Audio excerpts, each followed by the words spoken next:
जय श्री महाकाल दोस्तों। Madhya Pradesh board class 12th के लिए जो है वार्षिक परीक्षा 2024 का मुख्य परीक्षा का जो पेपर है उसके अपन जो है 11वें प्रश्न तक देख चुके थे। उसके बाद में 12वां आया था आपके पीएन संधि डायोड के अग्र अभिनति के लिए विद्युत परिपथ का नामांकित आरेख बनाइए। केवल चित्र बनाना है आपको, तो अपन इसको देखते हैं। अभी तक आपने जो है पिछले दो वीडियो नहीं देखे हैं 2024 के वार्षिक परीक्षा के पेपर, तो आप जरूर देखिए। 2026 की वार्षिक परीक्षा के लिए आपके बहुत ही महत्वपूर्ण रहने वाला है ये पेपर जो है, क्योंकि 2023 के पेपर के 2025 में जो है बहुत सारे सवाल पूछे गए, बहुत सारे प्रश्न जो है पूछे गए थे, तो इसलिए आपको इसको पक्का करना है। तो देखो, इसमें पहले अपन जो है 12वां का मुख्य प्रश्न देखते हैं, उसके बाद में अथवा वाला देखेंगे। पीएन संधि डायोड के अग्र अभिनति के लिए विद्युत परिपथ का नामांकित चित्र। तो देखो, अपन पीएन संधि डायोड का अब अग्र अभिनति की स्थिति में पीएन संधि डायोड के अग्र अभिनति के लिए विद्युत परिपथ का नामांकित चित्र देखते हैं। देखो, विद्युत परिपथ का नामांकित चित्र अपन बनाते हैं। इसमें देखो, ये विद्युत परिपथ का नामांकित चित्र अगर अपन बनाए तो इसमें ये पीएन संधि डायोड आपके प्रदर्शित है। पीएन संधि डायोड में अगर अपन बात करते हैं तो यहाँ पर पी प्रकार का अर्धचालक और एन प्रकार का अर्धचालक लिया, और इन दोनों को अपन ने क्या किया, एक विशेष विधि से इनको जोड़ दिया। एक तरफ तो अपन ने कौन सा पी प्रकार का अर्धचालक लिया और इधर एन प्रकार का अर्धचालक लिया, और इनको अपन ने क्या किया, जोड़ दिया। तो जहां पर ये दोनों जुड़ते हैं उसको बोलते हैं पीएन संधि। ये क्या हो गया, आपके संधि, पीएन संधि हो गई। ये आपके पीएन संधि हो गई। ये पी प्रकार का अर्धचालक है और इधर एन प्रकार का अर्धचालक है।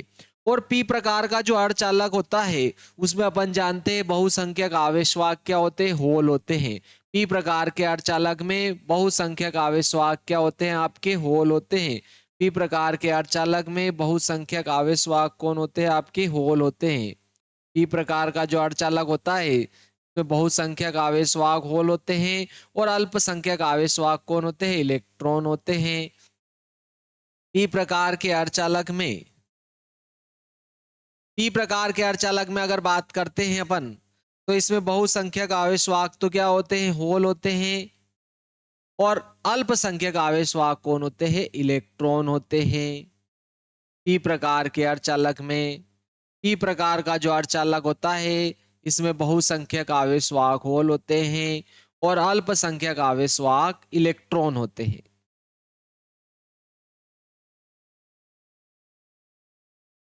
और एन प्रकार का जो अर्धचालक है इसमें बहुसंख्यक आवेशवाहक कौन होते हैं, इलेक्ट्रॉन, इलेक्ट्रॉन होते हैं।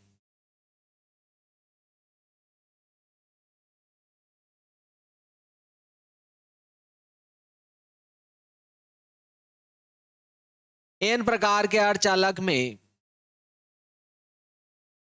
बहुसंख्यक आवेशवाहक इलेक्ट्रॉन होते हैं, और अल्पसंख्यक आवेशवाहक होल होते हैं।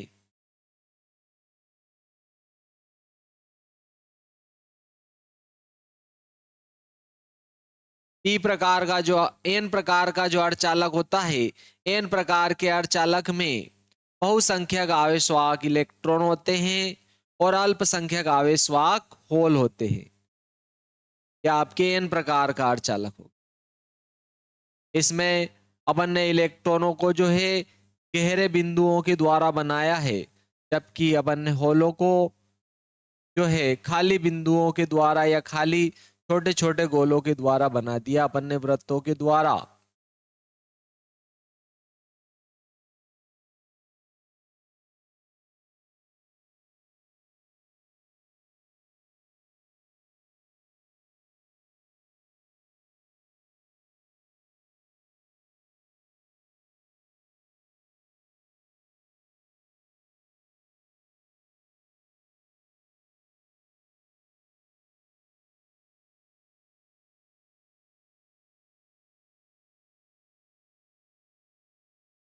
इस प्रकार से यहां भी अपन ने क्या किया, ये इलेक्ट्रॉन था यहां भी, लेकिन क्या होता है कि जैसे ही संधि के पास में आते हैं इलेक्ट्रॉन और होल,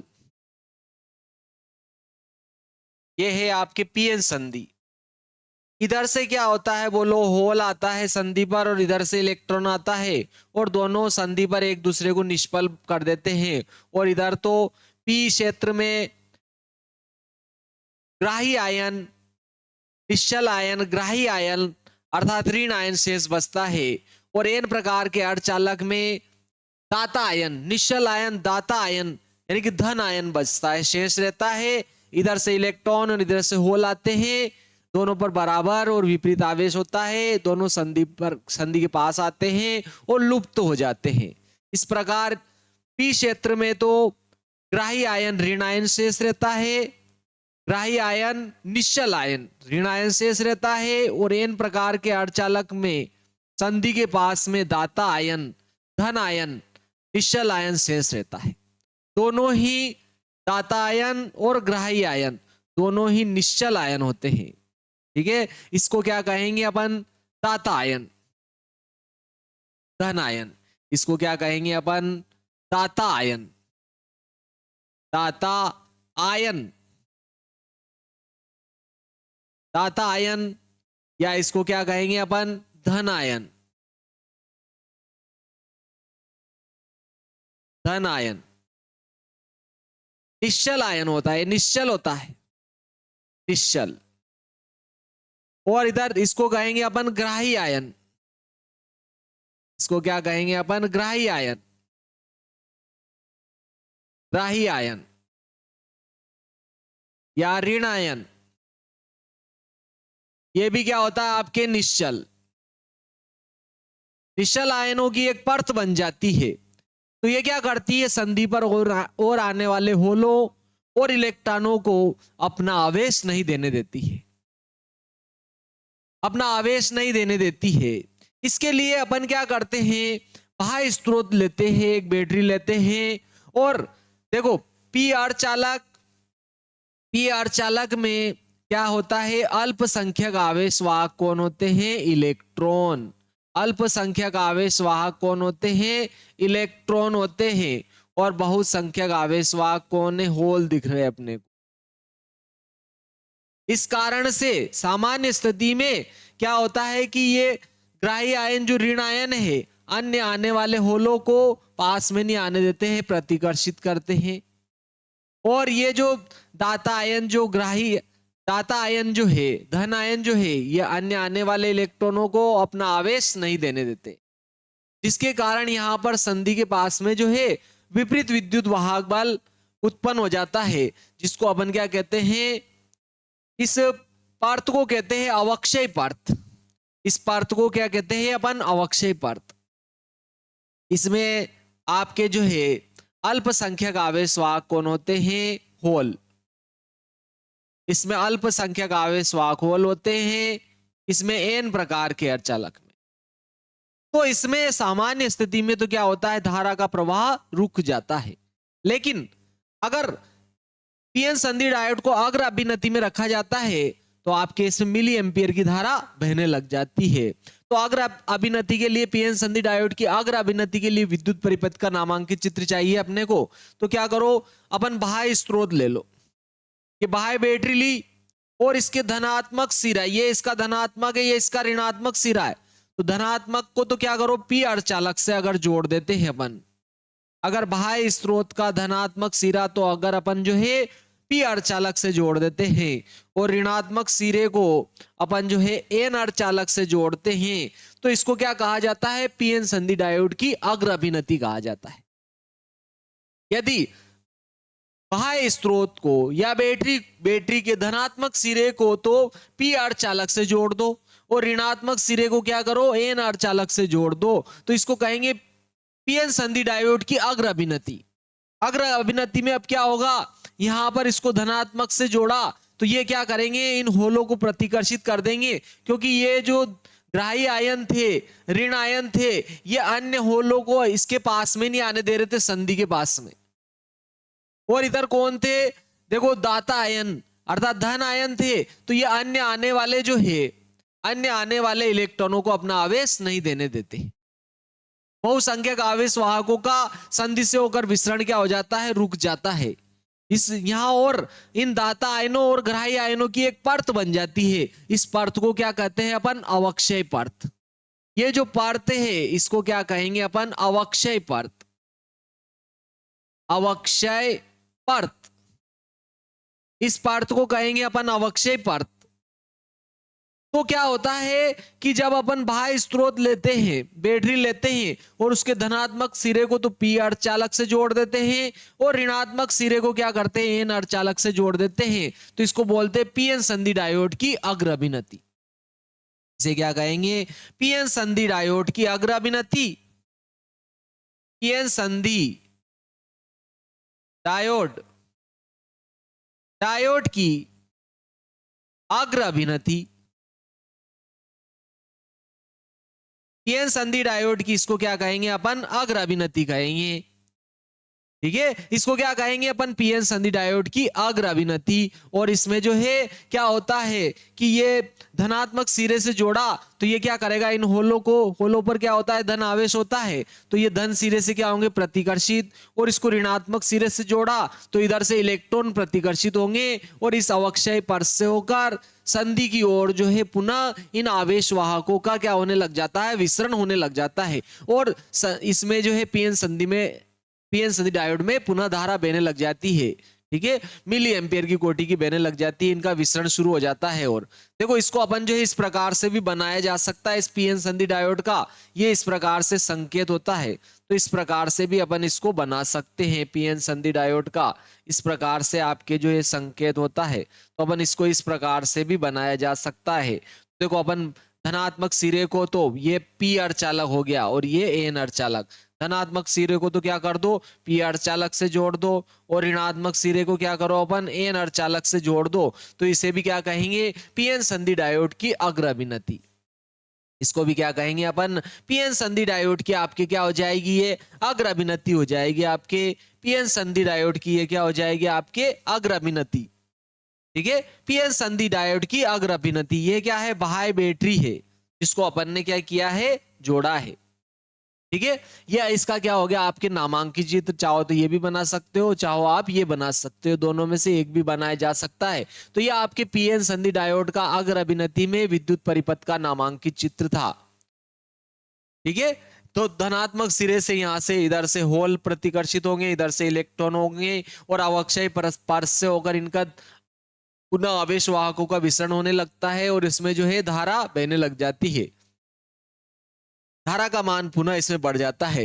देखो इसके अथवा में आया था अर्ध तरंग दृष्टिकारी का नामांकित परिपथ का आरेख। ठीक है, इसके अथवा वाला देखते हैं 12वें का। देखो 12वें का अथवा वाला है आपके अर्ध तरंग दृष्टिकारी। क्या आ रहा है? अर्ध तरंग दृष्टिकारी का नामांकित परिपथ आरेख बनाइए। अर्ध तरंग दृष्टिकारी के रूप में पीएन संधि डायोड का नामांकित आरेख बनाना है, केवल चित्र बनाना है। तो इसको देखते हैं अब 12वें के अथवा वाले को। अथवा वाला प्रश्न देखेंगे अब, प्रश्न क्रमांक 12वें का अथवा वाला। ठीक है, अर्ध तरंग, अर्ध तरंग, अर्ध तरंग दृष्टिकारी, अर्ध तरंग दृष्टिकारी, दृष्टिकारी का नामांकित चित्र। नामांकित चित्र बनाना है केवल आपको। देखते इसका चित्र। अर्ध तरंग दृष्टिकारी के रूप में पीएन संधि डायोड का जो है चित्र बनाते हैं। देखो अपन ने यहां पर ये निवेशी प्रत्यावर्ती वोल्टेज लगा दिया। ये निवेशी प्रत्यावर्ती वोल्टेज लगाया। ठीक है, ये कौन किसको लगाया अपन ने? निवेशी, निवेशी प्रत्यावर्ती, प्रत्यावर्ती विभव। ये निवेशी प्रत्यावर्ती विभव आरोपित किया अपन ने।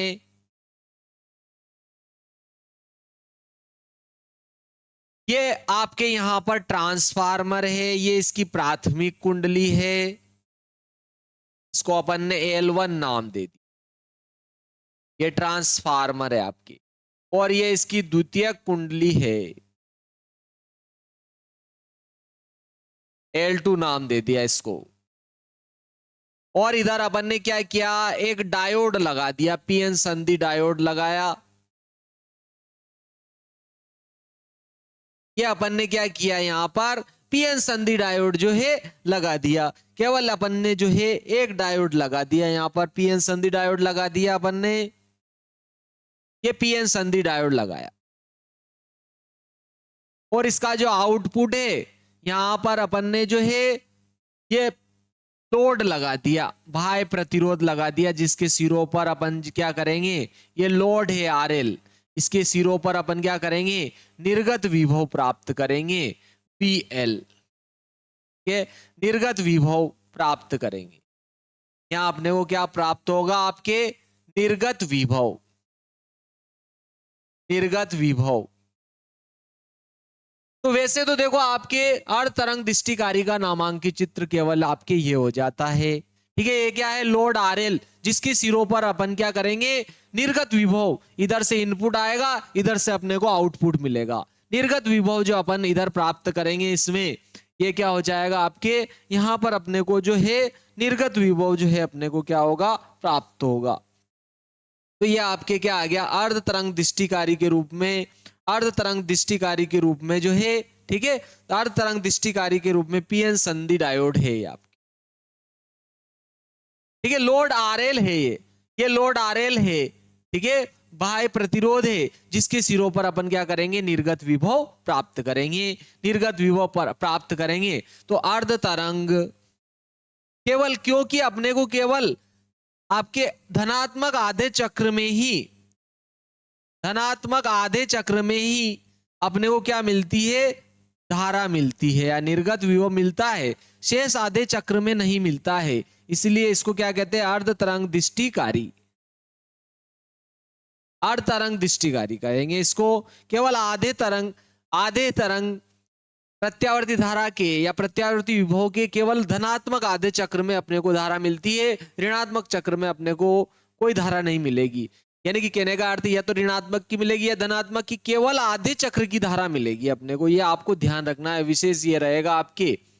यानी कि किस प्रकार से, देखो अगर इस प्रकार से, ये तो क्या है आपके आउट इनपुट, या आपके क्या है इनपुट विभव, और यहां पर अपन क्या ले रहे हैं, देखो आउटपुट, यहाँ ये आपके क्या है, निर्गत निवेशी विभव, ये आपके यहां पर अपन ने निवेशी विभव लिया, निवेशी विभव, और यहां मिलेगा अपने को निर्गत विभव, निर्गत विभव। देखो निवेशी विभव तो अपन यहां पर लगाएंगे, ठीक है, और निर्गत विभव अपने को यहां मिलेगा। तो केवल मान लिया जाए कि धनात्मक अर्ध चक्र में अपने को धारा मिलेगी, तो ऋणात्मक अर्ध चक्र में नहीं मिलेगी, खाली रहेगा इसमें केवल पुनः फिर वापस, या प्रत्यावर्ती विभव अपने को केवल धनात्मक का मिल रहा है, तो यहाँ भी धनात्मक का मिलेगा, ऋणात्मक का क्या रहेगा, खाली। लेकिन यहाँ पर अपने को रुक रुक के धारा मिलती है, ठीक है, इसलिए पूर्ण तरंग दृष्टिकारी जो है ज्यादा फायदेमंद होता है। तो इस प्रकार से आपके अर्ध तरंग दृष्टिकारी का नामांकित चित्र था आपके, बहुत ही सिंपल सा था। चलो नेक्स्ट इसी का जो है अपन 13, ये आपके क्या है, अर्ध तरंग जो है, अर्ध तरंग दृष्टिकारी के रूप में, अर्ध तरंग दृष्टिकारी के रूप में पीएन संधि डायोड का नामांकित चित्र था आपके, अर्ध तरंग दृष्टिकारी के रूप में पीएन संधि डायोड का नामांकित चित्र था। तो देखो इसी का अपन जो है नेक्स्ट देखते, प्रश्न क्रमांक 13 देखते हैं। अब ये 12वां का 8वां वाला था, अब अपन 13वां प्रश्न देखते हैं। देखो इसका 13वां प्रश्न आपके बहुत ही महत्वपूर्ण है और बहुत आईएमपी है, कितनी बार परीक्षाओं में पूछा गया है। किसी सेल के विद्युत वाहक बल, विभवांतर व आंतरिक प्रतिरोध के बीच संबंध सत्यापित कीजिए। बहुत ही महत्वपूर्ण है ये, ठीक है, बहुत ही महत्वपूर्ण है। लगभग प्रत्येक वर्ष मध्य प्रदेश बोर्ड में इसको पूछा जाता है। तो किसी सेल के विद्युत वाहक बल, किसी सेल के विद्युत वाहक बल, विद्युत वाहक बल, विभवांतर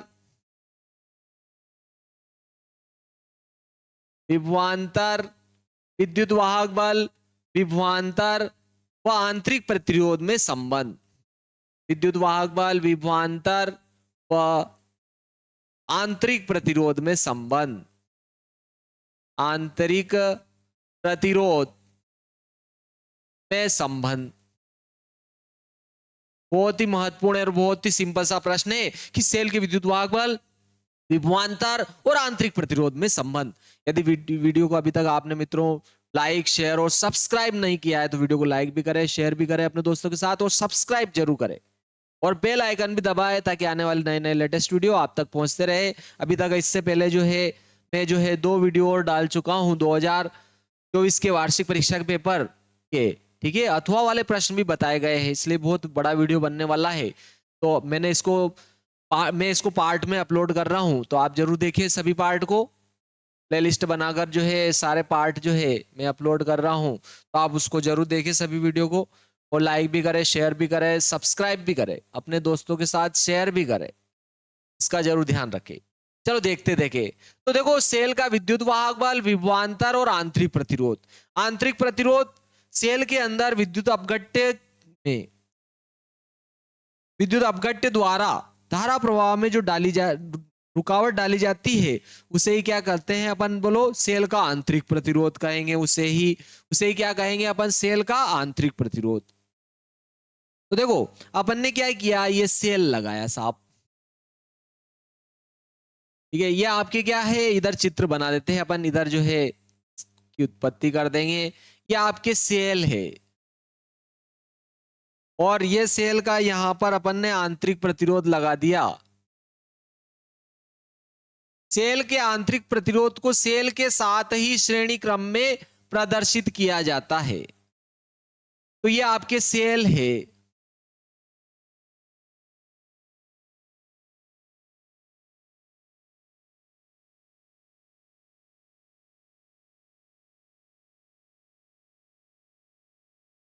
जिसका विद्युत वाहक बल क्या है, कैपिटल ई है और इसका आंतरिक प्रतिरोध क्या है, स्मॉल आर। सेल का विद्युत वाहक बल कैपिटल ई और इसका आंतरिक प्रतिरोध स्मॉल आर है।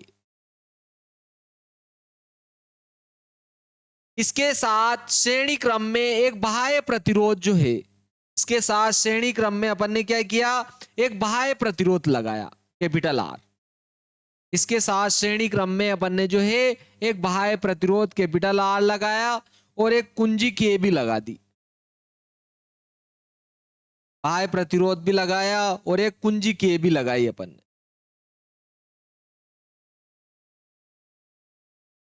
ये अपन ने बाह्य प्रतिरोध लगा दिया और ये जो है कुंजी के लगा दी। ये अपन ने क्या लगाया, यहां पर ये कुंजी के लगा दी, कुंजी के लगा दी और ये क्या है आपके बाह्य प्रतिरोध कैपिटल आर। और इस सेल के साथ में समांतर क्रम में अपन ने एक विभव मापी भी लगा दिया, ठीक है, विभव मापी या वोल्ट मीटर लगा दिया अपन ने। विभव को मापने के लिए इसके साथ में जो है विभव मापी लगा दिया या वोल्ट मीटर लगा दिया अपन ने यहां पर, जिसका विभव क्या है, वी है। ये सेल के सिरों पर आरोपित विभवांतर या बाह्य प्रतिरोध के सिरों पर आरोपित विभवांतर को मापेगा। इसके साथ जो है अपन ने क्या किया, समांतर क्रम में लगा दिया बाह्य प्रतिरोध और आपके जो है सेल के साथ समांतर क्रम में लगा दिया और ये इनके साथ श्रेणी क्रम में लगा हुआ है बाह्य प्रतिरोध। तो देखो मान लिया अपन ने, माना कि ये आपके क्या हो गया, विद्युत वाहक बल विभवांतर, ये विद्युत वाहक बल, ये क्या हो गया आपके विभवांतर, V कैपिटल V है और ये आंतरिक प्रतिरोध R में संबंध है, ध्यान रखना। विद्युत वाहक बल विभवांतर, विद्युत वाहक बल विभवांतर, विभवांतर तथा आंतरिक प्रतिरोध, आंतरिक प्रतिरोध, इनमें क्या संबंध होता है, संबंध अपने को निकालना है। इनमें क्या संबंध होता है, तीनों में वो संबंध निकालना है। माना कि सेल का विद्युत वाहक बल E तथा आंतरिक प्रतिरोध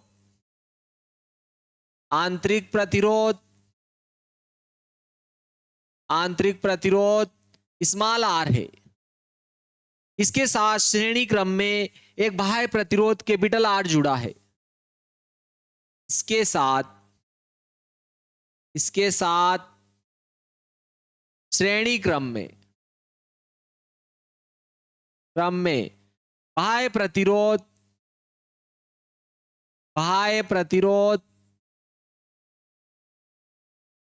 कैपिटल आर जोड़ा गया है। ठीक है, बाह्य प्रतिरोध जो है अपन ने क्या किया, बाह्य प्रतिरोध जो है कैपिटल आर जोड़ दिया। और देखो अपने को बाह्य प्रतिरोध आर जोड़ा, ठीक है, बाह्य प्रतिरोध कैपिटल आर जोड़ा और इसके साथ में पाठ्यांक लेने के लिए अपन ने पाठ्यांक लेने के लिए क्या किया, अपन ने एक वोल्ट मीटर भी लगा दिया आपके। ठीक है, वोल्ट मीटर सेल के साथ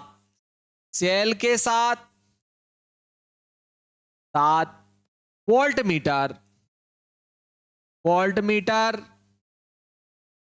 भी जोड़ा गया है। ठीक है, वोल्ट मीटर भी जोड़ा गया है। जब कुंजी के को दबाया जाता है तो बाह्य प्रतिरोध से होकर जो ये धारा बहेगी आपके आई धारा बहती है, अपन ने मान लिया। जब कुंजी के को दबाया जाता है तो जैसे ही सेल चालू होगा, सेल से धारा आएगी और बाह्य प्रतिरोध में से धारा जो है आई बहेगी। जोड़ा गया है। जो क्या करता है, विभव को मापता है। सेल के साथ वोल्ट मीटर भी जोड़ा गया है जो विभव को मापता है, वोल्ट में मापता है। कुंजी दबाने से, कुंजी बोले तो बटन, कुंजी दबाने से बाह्य प्रतिरोध में धारा आई बहेगी। अपन ने मान लिया जैसे अपन इस कुंजी को दबाएंगे तो बाह्य प्रतिरोध से धारा क्या बहेगी, आई। तो देखो अभी मैं परिपथ का कुल प्रतिरोध लिख रहा हूं, परिपथ का कुल प्रतिरोध,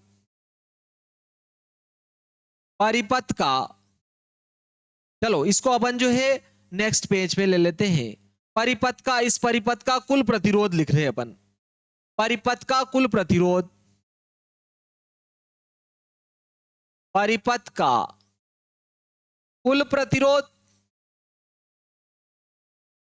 अगर परिपथ का कुल प्रतिरोध बोलेंगे तो देखो सेल का आंतरिक प्रतिरोध और बाह्य प्रतिरोध दोनों जुड़ जाएंगे, क्योंकि सेल के साथ श्रेणी क्रम में अपन ने बाह्य प्रतिरोध लगाया था। तो श्रेणी क्रम में कुल प्रतिरोध क्या होता है, जुड़ता है। तो आर प्लस क्या हो जाएगा, आपके स्मॉल आर हो जाएगा। ठीक है, आर प्लस क्या हो जाएगा, स्मॉल आर। अब मैं क्या लिख रहा हूं, ओम के नियम से सेल से ली गई धारा, ओम के नियमानुसार, ओम के नियमानुसार सेल से प्राप्त धारा, सेल से प्राप्त धारा, सेल से धारा अपन आई प्राप्त कर रहे हैं। देखो ओम का नियम क्या कहता है, V equal to I R होता है वैसे तो। ठीक है, V equal to I R होता है ओम का नियम। ये आर इधर आएगा देखो V के बटे में। ठीक है, तो देखो विभवांतर और प्रतिरोध का अनुपात जो है धारा के क्या होता है, बराबर। तो अपन सेल से ली गई धारा, तो सेल का विद्युत वाहक बल बटे क्या हो जाएगा, परिपथ का कुल प्रतिरोध। क्योंकि सेल से धारा किसमें लेंगे, बाह्य प्रतिरोध में। सेल से कहां धारा लेंगे अपन, ओम के नियमानुसार सेल से प्राप्त धारा आई लिख रहे हैं। तो देखो विद्युत वाहक बल बटे क्या हो जाएगा, प्रतिरोध। यहां विभवांतर लिख रखा है लेकिन यहां सेल से ली गई धारा है, तो सेल का विद्युत वाहक बल बटे क्या हो जाएगा, परिपथ का कुल प्रतिरोध। क्योंकि बाह्य प्रतिरोध में धारा लेंगे लेकिन उसमें सेल का आंतरिक प्रतिरोध भी क्या होगा, जुड़ जाएगा। तो क्या आ जाएगा आपके परिपथ का परिपथ का कुल प्रतिरोध, परिपथ का कुल प्रतिरोध भी क्या होगा, जुड़ जाएगा। तो सेल से ली गई धारा I बराबर हो जाएगा, सेल का विद्युत वाहक बल अपन ने E लिखा है और परिपथ का कुल प्रतिरोध R प्लस स्मॉल r था। देख लेते हैं अपन, देखो यहां पर, देखो सेल का जो है आपके, ठीक है, देखो सेल का आंतरिक प्रतिरोध R था और बाह्य प्रतिरोध क्या था, कैपिटल R। तो अपन कुल प्रतिरोध की अगर बात करेंगे तो ये आंतरिक प्रतिरोध और बाह्य प्रतिरोध दोनों जुड़ जाएंगे, तो सेल से प्राप्त धारा आ जाएगी, बाह्य प्रतिरोध में कितनी धारा आएगी, वो I आ जाएगी आपके। तो सेल से प्राप्त धारा I बराबर हो जाएगा सेल का विद्युत वाहक बल बटे परिपथ का कुल प्रतिरोध। तो अब ओम के नियमानुसार, अब ओम के नियमानुसार बाह्य प्रतिरोध में प्राप्त धारा लिख रहे हैं। क्या लिख रहे हैं अपन, ओम के नियमानुसार बाह्य प्रतिरोध जो था आपके, ये जो बाह्य प्रतिरोध है कैपिटल R, इसमें कितनी धारा बहेगी, तो भाई इसका विभवांतर कितना है, तो इसका विभवांतर अपन ने V मान लिया, माना कि बाह्य प्रतिरोध के सिरों पर आरोपित विभवांतर V है, बाह्य प्रतिरोध के सिरों पर आरोपित विभवांतर V है और इसमें प्रवाहित धारा I है, तो इसमें प्रवाहित धारा I है, तो ओम के नियमानुसार, ठीक है, ओम के नियमानुसार इसमें प्रवाहित धारा, इसके सिरों पर आरोपित विभवांतर V रहेगा। देखो दोनों पर जब सेल से धारा ली जाएगी तो सेल का जो विद्युत वाहक बल है वो क्या हो जाएगा, घट जाएगा और वो विभवांतर के बराबर हो जाएगा। ठीक है, सेल का जब सेल क्या होता है, बंद परिपथ में होता है, जब उससे धारा ली जाती है तो सेल के विद्युत वाहक बल ना कहकर उसको क्या कहेंगे, विभवांतर कहेंगे। जब सेल खुले परिपथ में होता है तो सेल के दोनों टर्मिनलों के बीच जो विभवांतर होता है उसे विद्युत वाहक बल कहते हैं। मतलब जब सेल से कोई धारा नहीं लेंगे, जब सेल से कोई धारा नहीं ली जाती है, उस स्थिति में सेल के दोनों टर्मिनलों के बीच में या दोनों इलेक्ट्रोडों के बीच में जो विभवांतर होता है उसे विद्युत वाहक बल कहते हैं। और जब सेल से धारा ली जाती है तो उस समय उसकी टर्मिनल वोल्टता को ही क्या कहेंगे, विभवांतर। तो जब आप सेल से धारा ले रहे हैं तो अपन क्या लिख रहे हैं, बाह्य प्रतिरोध में प्राप्त धारा। ठीक है, तो देखो यहां पर यदि बाह्य प्रतिरोध R के सिरों पर आरोपित विभवांतर V है, यदि बाह्य प्रतिरोध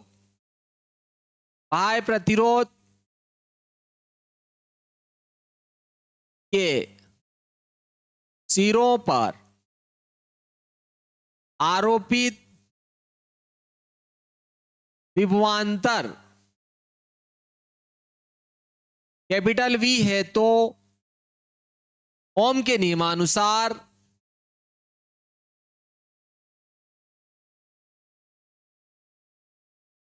ओम के नियमानुसार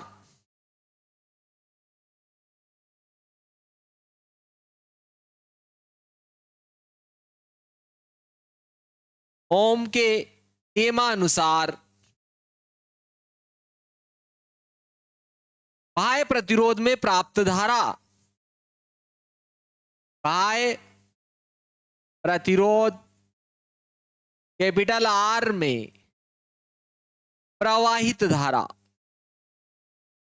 प्रवाहित धारा, तो देखो प्रवाहित धारा को तो अपन देखो जो सेल से धारा आएगी वो ही बाह्य प्रतिरोध में जाएगी, क्योंकि देने वाला कौन, सेल। जब धारा देने वाला सेल है तो जो सेल से धारा ली जाएगी वही बाह्य प्रतिरोध में जाएगी। तो सेल्स बाह्य प्रतिरोध में धारा लिख रहे हैं अपन, तो क्या हो जाए, बाह्य प्रतिरोध के सिरों पर आरोपित विभवांतर और बाह्य प्रतिरोध का प्रतिरोध, तो क्या हो जाएगा आपके बाह्य प्रतिरोध के सिरों पर विभवांतर।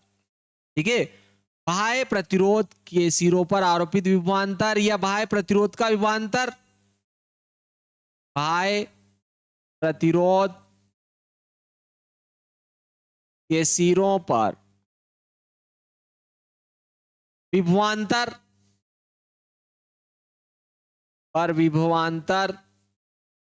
इसको तो अपन ने कैपिटल V माना है, और बाह्य प्रतिरोध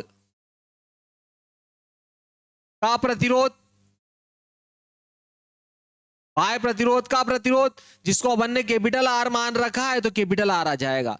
तो इतनी धारा ली जाएगी आपके बाह्य प्रतिरोध में, जो सेल से धारा ली जाएगी, जो सेल से आपके क्या आ रही है, धारा आ रही है, जो सेल से धारा आएगी वो बाह्य प्रतिरोध में बहेगी। तो बाह्य प्रतिरोध के सिरों पर आरोपित विभवांतर तो क्या है, वी है, और इसका प्रतिरोध आर है। तो इसमें प्राप्त धारा जो रहेगी ओम के नियमानुसार वी बटे आर बराबर आई हो जाएगी। वी बटे आर बराबर क्या हो जाएगी आपके, आई हो जाएगी। वी बटे आर बराबर क्या हो जाएगी, आई। लेकिन यही धारा जो सेल से आ रही है यही बाह्य प्रतिरोध में जा रही है। तो ध्यान रखना ये दोनों आई क्या होंगे, बराबर। तो ये दोनों भी क्या हो जाएंगे आपके, बराबर हो जाएंगे, अर्थात ये दोनों क्या हो जाएंगे आपके, इक्वल। इसको नाम दे दिया अपन ने समीकरण 1।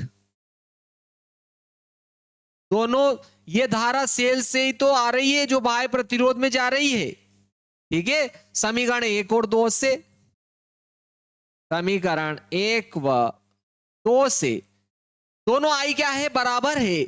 यहां पर आपके दोनों आई क्या है, बराबर है, क्योंकि जो सेल से धारा आ रही है वही तो बाह्य प्रतिरोध में जा रही है, देने वाला तो सेल ही है। तो ये दोनों आई बराबर होंगे, तो इन दोनों को भी अपन क्या कर देंगे, बराबर। चाहो तो ये आई का मान यहां रख दो वी बटे आर, ये वी बटे आर इसमें रखा अपन ने समीकरण 1 में, और ये ई, कैपिटल ई बटे आर प्लस स्मॉल आर लिख दिया। अब मैं इसका इधर क्रॉस गुणा कर रहा हूं, इसका इधर गुणा कर रहा हूं। देखो अगर मैं इसका गुणा इधर करूंगा तो ये आपके आर प्लस स्मॉल आर यहां आ जाएगा, और ये इधर कौन बचा, ई, और ये वी इधर आएगा तो इसके बटे में। अब ये आर भी बचा, इस आर का गुणा भी मैं इधर कर रहा हूं, तो ये आपके आर भी यहां आ गया, ठीक है। अपन ने क्या किया, इस आर का गुणा भी इधर कर दिया, तो ये आर भी यहां गुणा में आ गया, ये ई है, ये ई है, ये वी का गुणा करेंगे इधर आ जाएगा, बटे में आएगा, क्योंकि गुणा में था ऊपर था तो इधर आएगा बटे में। और ये आर प्लस आर का गुणा इधर किया तो ये यहां आया।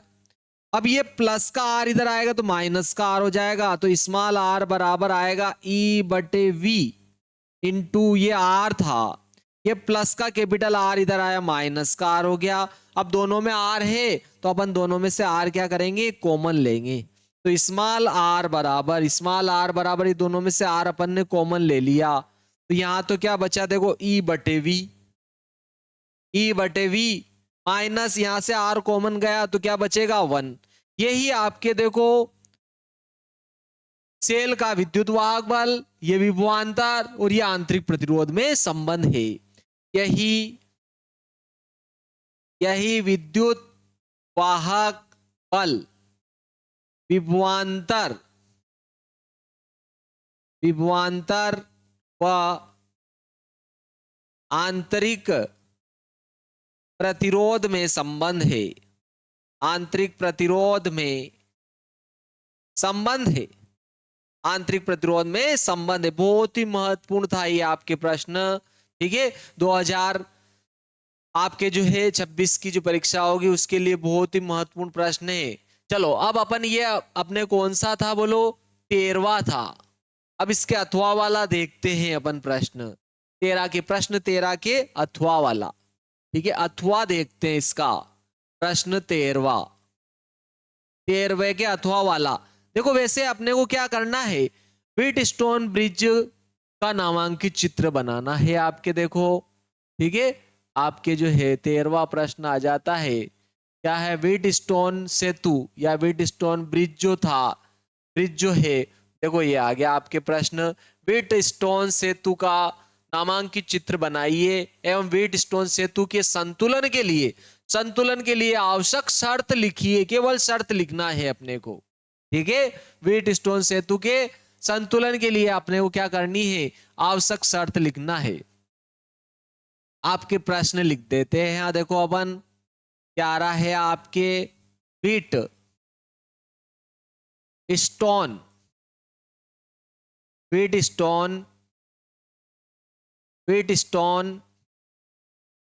सेतु